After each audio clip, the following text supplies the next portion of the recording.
ਪਿੱਛੇ ਉਹਦਾ ਹੁੰਦਾ ਘੁੰਮੀ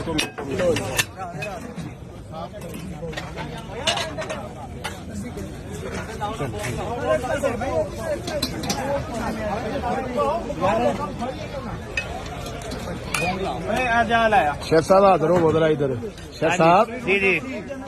फंक्शनां ते वेखिया सी तुसीं लोकां नूं रझांदे हो अज जलसे भी ਜਲਸਿਆਂ ਦੇ ਵੀ ਇਨਸ਼ਾਅੱਲਾ ਜੀ ਇਹ ਅੱਲਾ ਦੇ ਹੁਕਮ ਦੇ ਨਾਲ ਇਹ ਬੜੇ ਜਿਗਰੇ ਵਾਲੀ ਗੱਲ ਹੈ ਜੀ ਜਲਸਿਆਂ ਤੇ ਇਹੋ ਜਿਹੇ ਖਾਣੇ ਖਵਾਣਾ ਇੱਥੇ ਆਵਾਮ ਵੇਖੋ ਅੱਜ ਤੱਕ ਤੁਸੀਂ ਜਲਸਿਆਂ ਤੇ ਨਾ ਇਹੀ ਵੇਖਿਆ ਹੋਣਾ